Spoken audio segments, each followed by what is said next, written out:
Hello everyone, welcome back in our chapter Election and Representation. Here we will discuss about our new topic election system in India.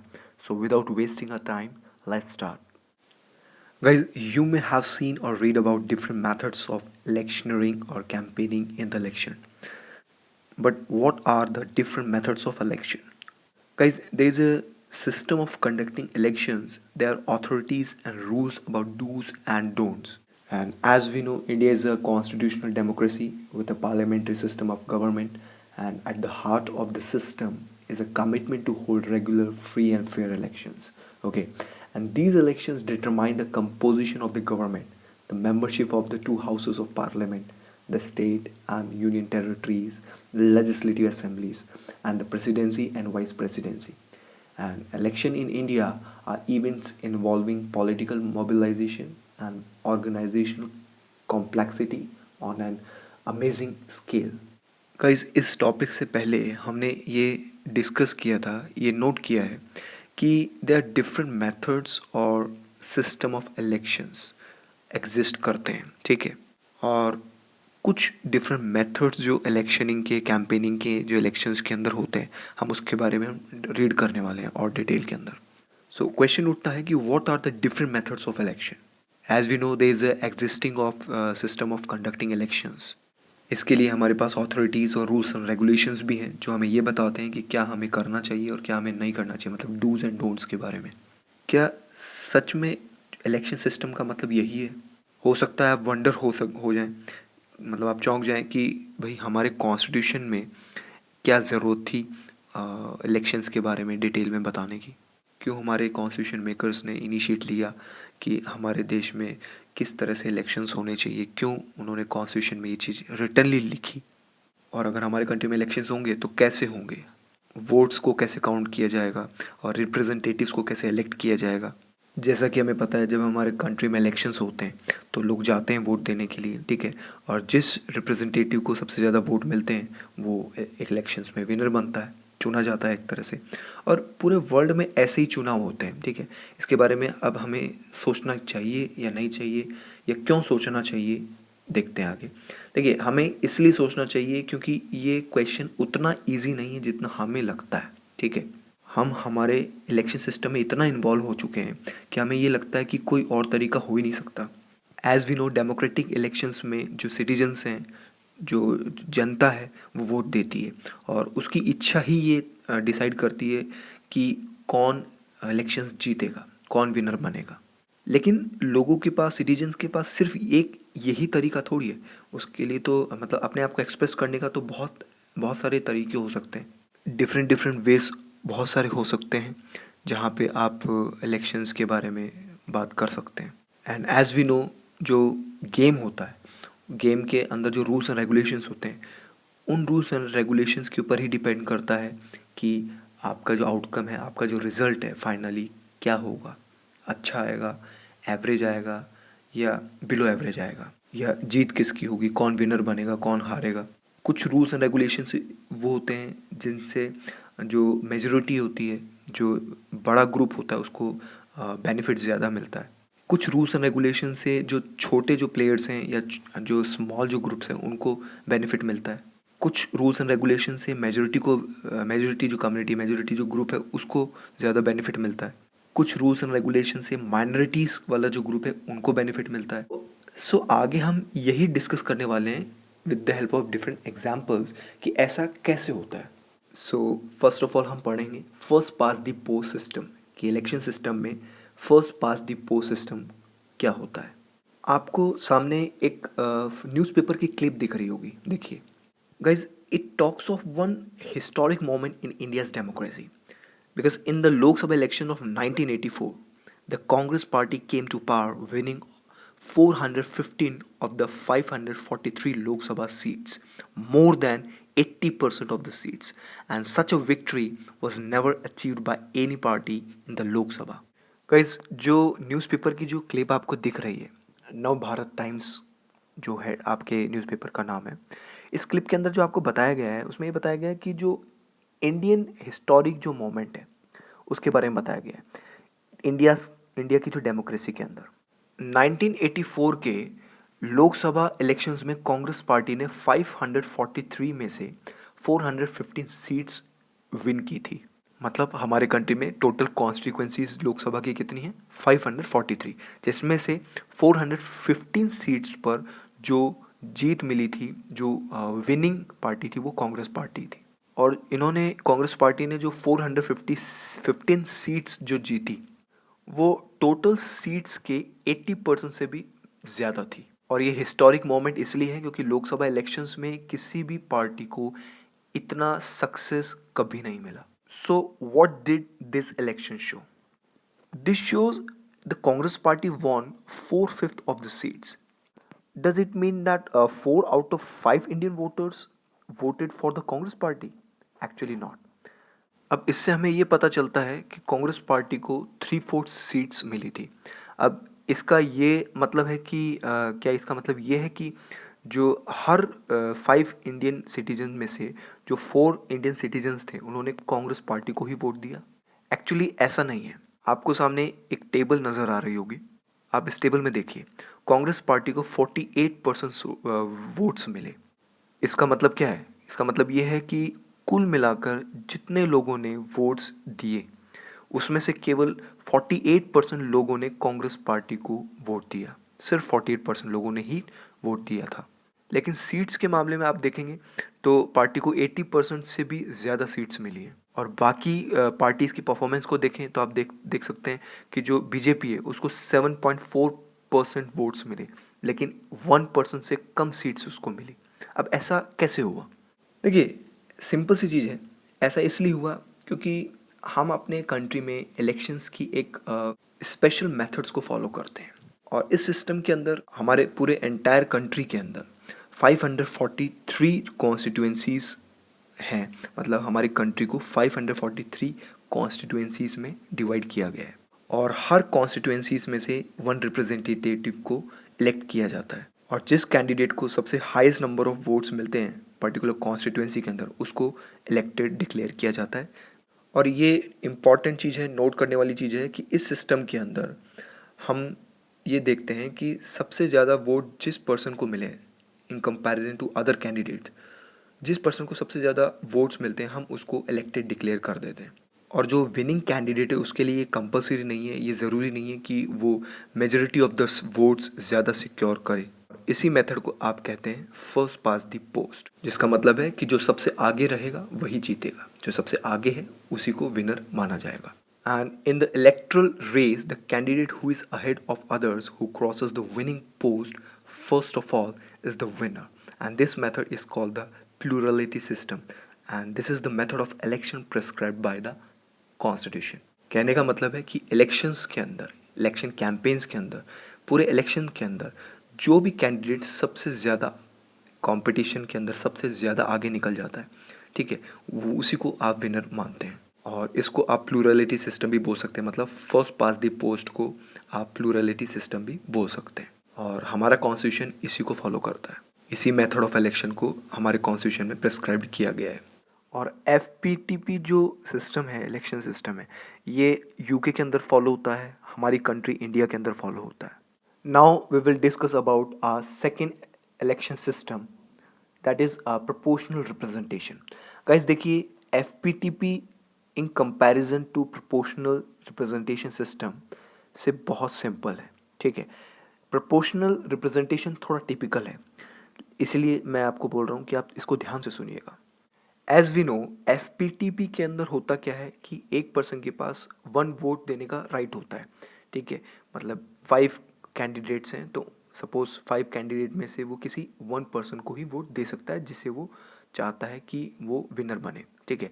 लेकिन PR system मतलब proportional representative system के अंदर क्या होता है कि suppose आप vote देना चाहते हैं तो आपके पास अलग अलग पर्सन्स को वोट देने का राइट होता है। सपोज 5 कैंडिडेट्स हैं, 1 2 3 4 5, ठीक है। तो आप यहाँ पे क्या करते हैं, प्रेफरेंस रखते हैं कि मैं अपना वोट फर्स्ट सुरेश को देना चाहता हूँ पहले नंबर पे, ठीक है। सेकंड नंबर पे मैं वोट, अगर सुरेश ना जीते तो मैं जिताना चाहता हूँ, विनर बनाना चाहता हूँ मुकेश को। थर्ड नंबर पे मैं करण को विनर बनाना चाहता हूँ। फोर्थ पे मैं बंटी को विनर बनाना चाहता हूँ। फिफ्थ पे मैं पीयूष को विनर बनाना चाहता हूँ। इस तरह से मतलब वन पर्सन के पास वोट देने का जो राइट है वो अलग अलग पर्सनस को होता है। ऐसा नहीं है कि वो एक ही पर्सन को वोट दे सकता है। वो अगर मैं 5 कैंडिडेट्स की इस एग्जांपल में बात कर रहा हूँ तो मतलब वो 5 कैंडिडेट्स को सबको वोट दे सकता है, बट यहाँ पे प्रेफरेंस वो रखेगा कि पहले नंबर पे वो किसको विनर बनाना चाहता है, सेकंड नंबर पे वो किसको प्रेफरेंस देना चाहता है, थर्ड नंबर पे वो किसको प्रेफरेंस देना चाहता है, फोर्थ नंबर पे किसको प्रेफरेंस दे रहा है एंड फिफ्थ में किसको प्रेफरेंस दे रहा है। सो बेसिकली ऐसे हर वोटर प्रेफरेंस के बेस पे अपने वोट्स देता है। सपोज इस एग्जाम्पल में 5 कैंडिडेट्स हैं तो इन सभी 5 कैंडिडेट्स को जितने भी वोटर्स होंगे वो अपने अपने प्रेफरेंस देंगे कि फर्स्ट नंबर पे वो किसको वोट दे रहे हैं, सेकंड नंबर पे वो किसको जिताना चाहते हैं, थर्ड नंबर पे। तो ऐसे हर वोटर करेगा। अब देखिए जैसे ही इलेक्शंस हो जाते हैं तो अब यहाँ पे काउंटिंग स्टार्ट होती है। अब एफपीटीपी में क्या होता है कि वहाँ पे सबसे ज़्यादा वोट जिसको मिलते हैं ऑब्वियसली हम उसको विनर बना देते हैं, ठीक है। अब पीआर सिस्टम के अंदर मतलब प्रोपोर्शनल रिप्रेजेंटेशन सिस्टम के अंदर क्या होता है कि हम जैसे फर्स्ट कैंडिडेट को देखते हैं कि सबसे ज़्यादा प्रेफरेंस मतलब फर्स्ट कैंडिडेट को कितने लोगों ने प्रेफरेंस दिया, ठीक है।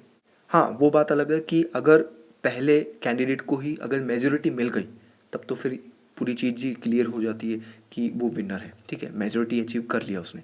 लेकिन अगर वो मेजोरिटी अचीव नहीं करता है तो हम ये देखते हैं कि कितने लोगों ने उसको प्रेफरेंस दी, ठीक है, इम्पोर्टेंस दी एज अ फर्स्ट कैंडिडेट। कहने का मतलब है कि फर्स्ट कैंडिडेट को उठा के देखेंगे कि यहाँ पे क्या उसको मेजोरिटी मिल रही है। अगर उसको मेजोरिटी नहीं मिलती तो हम सेकंड कैंडिडेट को देखेंगे कि क्या उसको मेजोरिटी मिली है, वोटर्स ने ज़्यादा प्रेफरेंस दिया है, मेजोरिटी अचीव किया है उसने। अगर उसने भी अचीव नहीं किया मेजोरिटी तो थर्ड को देखेंगे, ऐसे ही फोर्थ को देखेंगे। अगर इन दोनों ने भी नहीं किया तो फिफ्थ को देखेंगे। और अगर इन 5 कैंडिडेट्स ने मेजोरिटी अचीव नहीं किया तो फिर हम री इलेक्शंस करवाते हैं। और ये प्रोपोर्शनल रिप्रेजेंटेशन का एक डिसएडवांटेज भी है। सो आप ये कह सकते हैं कि एफपीटीपी में मेजोरिटी की ज़रूरत नहीं होती है और पीआर सिस्टम प्रोपोर्शनल रिप्रेजेंटेशन में मेजोरिटी की हमें सख्त ज़रूरत होती है। And always be remember guys, FPTP के अंदर first pass the post election system के अंदर आप कैंडिडेट्स को वोट देते हैं ना कि पार्टी को ध्यान में रखते हुए, ठीक है। हाँ पार्टी को कंसीडर कर सकते हैं आप, लेकिन मोस्ट इंपॉर्टेंटली हम कंसीडर जो करते हैं कैंडिडेट्स को कि जो पर्सन है वो कैंडिडेट जो है वो क्योंकि हमारी प्रॉब्लम्स को वो समझेगा। हम हमारी पर्टिकुलर कॉन्स्टिट्यूंसी से बिलोंग भी करता है वो, ठीक है। बट पीआर सिस्टम के केस में क्या होता है, हम पार्टी को ज़्यादा इंपॉर्टेंस देते हैं, पार्टी को ध्यान में रखते हुए वोट्स देते हैं।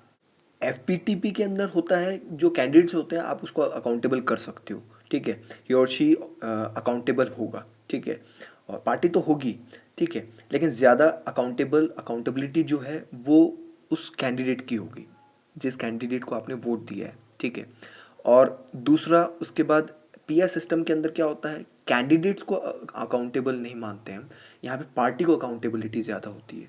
And again I told you always be remember, PR system के अंदर जो कंट्री है उसके अंदर कॉन्स्टिट्यूएंसीज नहीं होती हैं, ठीक है, पूरी कंट्री को ही एक कॉन्स्टिट्यूएंसी मान लिया जाता है, ठीक है। और हाँ कुछ कंट्रीज होती हैं जहाँ पर कंट्री के अंदर 2 या 3 कॉन्स्टिट्यूएंसीज ही होती हैं, ठीक है।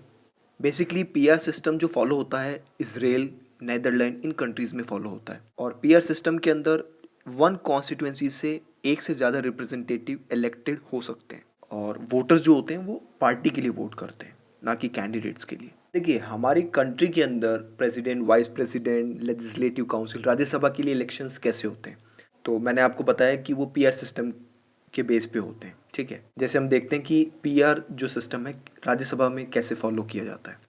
गाइस देखिए राज्यसभा इलेक्शंस के लिए, इन इलेक्शंस के लिए क्या है, जो थर्ड वेरिएंट है पीआर का, प्रोपोर्शनल रिप्रेजेंटेशन का, वो है सिंगल ट्रांसफरेबल वोटिंग सिस्टम है, ठीक है, जो कि राज्यसभा इलेक्शंस के लिए फॉलो किया जाता है।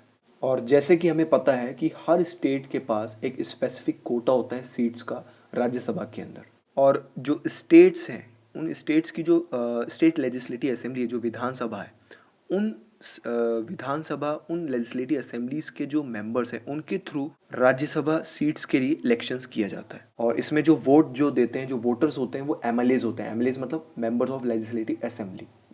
और जितने भी ये जो वोटर्स हैं, मतलब जो ये एमएलएज हैं जो वोट देते हैं, ये अपने अपने प्रेफरेंस के हिसाब से, अपने अपनी पसंद के हिसाब से उसके अकॉर्डिंग ये रैंकिंग देते हैं प्रेफरेंस के बेस पे, कि ये फर्स्ट प्रेफरेंस पे किसको रखना चाह रहे हैं, सेकंड पे किस कैंडिडेट को रखना चाहते हैं, थर्ड पे किस कैंडिडेट को रखना चाहते हैं। वोट सबको देंगे ये, मतलब एक एमएलए वोट्स देता सबको है, लेकिन प्रेफरेंस के बेस पे, rank first, rank second, rank third, इस तरह से। और जीतने के लिए जो कैंडिडेट्स हैं उनको कम से कम जो मिनिमम जो कोटा होता है वोट्स का, वो अचीव करना पड़ता है, सिक्योर करना पड़ता है। और इसके लिए हमारे कॉन्स्टिट्यूशन ने एक फॉर्मूला भी दिया है, मतलब total votes polled divided by total number of candidates to be elected plus one, और फिर जो भी आपका आंसर आएगा उसको आप 1 से प्लस करेंगे। Let us take an a very simple example. हम उत्तर प्रदेश स्टेट की बात करते हैं। देखिए, सपोज उत्तर प्रदेश स्टेट के अंदर 403 सीट्स हैं, ठीक है, मतलब 403 एमएलएज हैं। ओके गाइज, मैं आपको एक चीज़ क्लियर कर दूं, हमारे कॉन्स्टिट्यूशन ने 1 वोट की जो वैल्यू मानी है वो 100 मानी है, ठीक है। ये देखिए, यहाँ पे देखिए, उत्तर प्रदेश की हम बात कर रहे हैं, तो सपोज 403 एमएलएज और सीट्स की हम बात कर रहे हैं यहाँ पे, ठीक है। And as we know, one vote की जो वैल्यू, 1 एमएलए की वैल्यू है वो है 100, ठीक है, अकॉर्डिंग टू द कॉन्स्टिट्यूशन। ये मतलब ही कॉन्स्टिट्यूशन में लिखा हुआ है ये, ठीक है।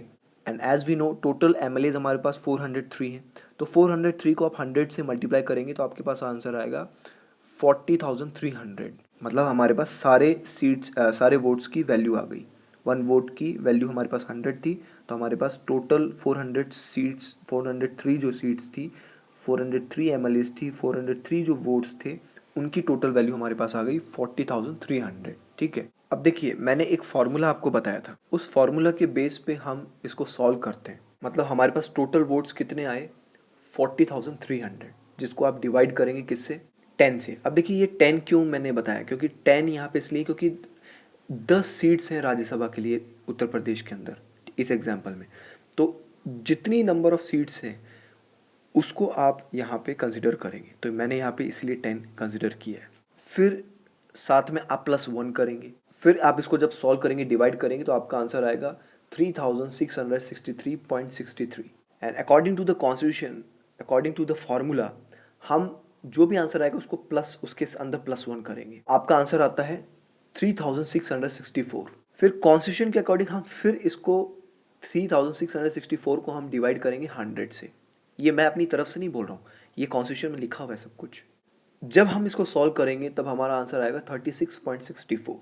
अब देखिए, यहाँ पे डेसिमल के बाद 64 है, तो हम उसको 36 को अब 37 कंसिडर करेंगे। आपने मैथ्स में पढ़ा भी होगा ये चीज़। सो 36.64 को हम 37 मान सकते हैं। सो कहने का मतलब है कि किसी भी पर्सन को जीतने के लिए जो कोटा चाहिए वो 37 चाहिए, मतलब विनिंग के लिए ये।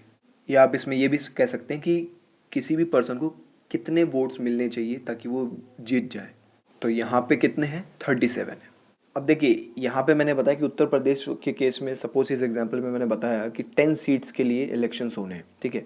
अब 10 सीट्स के लिए अगर 9 लोग खड़े हुए हैं, 10 लोग खड़े हुए हैं, तब तो कोई प्रॉब्लम नहीं है। लेकिन अब 10 सीट हैं और ज़्यादा से ज़्यादा कैंडिडेट्स जो खड़े हुए हैं जो राज्यसभा इलेक्शन के लिए, तो उसमें थोड़ी प्रॉब्लम हो जाती है। तो उसके लिए यहाँ क्या करना होगा, कहने का मतलब है कि जितने भी जो कैंडिडेट्स हैं जो खड़े हुए हैं राज्यसभा इलेक्शन के लिए, ठीक है, तो उनको, हर कैंडिडेट को जीतने के लिए 37 कोटा चाहिए, 37 वोट्स टोटल चाहिए एक सिंगल पर्टिकुलर कैंडिडेट को जीतने के लिए। अब जैसे यहाँ देखिए, पीयूष है, गौरव है और करण है। ए ने फर्स्ट प्रेफरेंस गौरव को दिया है, मतलब पहले नंबर पे वो चाहता है कि गौरव जीते, ठीक है। सेकंड प्रेफरेंस जो दिया गया है ए के थ्रू वो है पीयूष को, और थर्ड प्रेफरेंस पे रखा है ए ने करण को, ठीक है। ऐसे ही बी ने फर्स्ट प्रेफरेंस पे रखा है पीयूष को, सेकंड प्रेफरेंस पे गौरव को रखा है, और थर्ड प्रेफरेंस पे करण को रखा है। और ऐसे ही सी जो पर्सन है उसने फर्स्ट प्रेफरेंस पे करण को रखा है, और सेकंड प्रेफरेंस पे गौरव को रखा है, और पीयूष को थर्ड प्रेफरेंस पे रखा है। सो ऐसे ही टोटल जो वोट मिले पीयूष को 30 वोट मिल गए, ठीक है, अलग अलग लोगों के थ्रू। ऐसे ही गौरव को 20 वोट्स मिल गए, करण को 10 वोट्स मिल गए। ये फर्स्ट प्रेफरेंस के अकॉर्डिंग मैं बता रहा हूँ, आपको ध्यान रखना। फर्स्ट प्रेफरेंस के बेस पे पीयूष को 30 वोट्स मिले हैं, गौरव को 20 वोट्स मिले हैं और करण को 10 वोट्स मिले। तो अब हम क्या करेंगे कि सबसे कम वोट्स किसको मिले हैं उसको हम एलिमिनेट कर देंगे यहाँ से, मतलब इस रेस से बाहर कर देंगे। तो सबसे कम वोट किसको मिले हैं? करण को, ठीक है, तो हम उसको बाहर हटा देते हैं। सो अब हमारे पास पीयूष और गौरव बचे हैं, ठीक है। अब पीयूष के पास टोटल वोट है 30 और गौरव के पास है 20 वोट। अब एज वी नो हमें 37 वोट्स चाहिए पर्टिकुलर एक पर्सन के पास, ताकि वो जीत सके। और जैसा कि हम देख रहे हैं कि पीयूष के पास भी 37 वोट्स नहीं है और ना गौरव के पास है, ठीक है। तो अब हम क्या करेंगे कि जो सबसे कम वोट थे करण के पास, उन वोट्स को हम बाइफर्केट करेंगे पीयूष और गौरव के बीच में एज अ सेकंड प्रेफरेंस। क्यों? क्योंकि हम ये चेक करेंगे कि करण को जो 10 वोट मिले, जिन पर्सन्स ने करण को as a first preference vote दिया, हम ये चेक करेंगे कि उन्होंने सेकंड प्रेफरेंस किसको दिया था। कितने लोगों ने सेकंड प्रेफरेंस, उन 10 पर्सन में से कितने लोगों ने सेकंड प्रेफरेंस पर पीयूष को रखा और कितने लोगों ने सेकंड प्रेफरेंस के तौर पर गौरव को रखा। सपोज उन 10 लोगों में से 7 पर्सन्स ने एज अ सेकंड प्रेफरेंस पे पीयूष को रखा, क्योंकि उन 10 लोगों ने फर्स्ट प्रेफरेंस पे किसको रखा था? करण को रखा था, ठीक है। और सेकंड प्रेफरेंस पे इन 10 लोगों में से 7 पर्सन्स ने पीयूष को सेकंड प्रेफरेंस पे रखा था और 3 लोगों ने गौरव को सेकंड प्रेफरेंस पे रखा था, ठीक है। सो हम ये देखेंगे कि पीयूष को टोटल कितने मिले और गौरव को कितने टोटल मिले। तो यहाँ पता चलता है कि पीयूष को 37 और गौरव को 23। तो जैसा कि हमें पता है कि टोटल हमें 37 वोट्स चाहिए थे, ठीक है। तो अब यहाँ पे देखिए पीयूष के पास 37 बिल्कुल आगे है, अचीव कर लिया उसने, ठीक है। और गौरव के पास 23 है। तो यहाँ पे विनर कौन हो गया? 37 ऑब्वियसली पीयूष हो गया। तो पीयूष इलेक्ट हो जाएगा राज्यसभा के लिए। जब तक हमें ये नहीं पता चलता कि कौन इलेक्ट हो गया है और कौन नहीं हुआ है, मतलब हमें फाइनल जितने कैंडिडेट चाहिए उतने कैंडिडेट अगर नहीं मिलते हैं तो ये प्रोसेस कंटिन्यू चलता है और ये प्रेफरेंस के बेस पे चलता है, ठीक है। जैसे फर्स्ट प्रेफरेंस में हमने देखा कि हम सेकंड प्रेफरेंस को कंसीडर करते हैं, ठीक है। फिर सेकंड प्रेफरेंस में हम थर्ड प्रेफरेंस को कंसीडर करते हैं, ठीक है। ऐसे ही फोर्थ, ऐसे फिफ्थ, कंटिन्यू चलता है ये। जितने हमें चाहिए उतने जब तक हमें नहीं मिल जाते कैंडिडेट्स राज्यसभा इलेक्शन के लिए, जीतने के लिए जीत नहीं जाते, पता नहीं लगता कि कौन जीता है कौन नहीं जीता है। सो कहने का मतलब है कि the candidate who secure the lowest votes of first preference is eliminated and his or her votes are transferred to those who are mentioned as second preference on those ballot papers. Okay, and this process continue till the required number of candidates are declared elected. I hope you understand. Later we will discuss about our new topics. So thank you guys.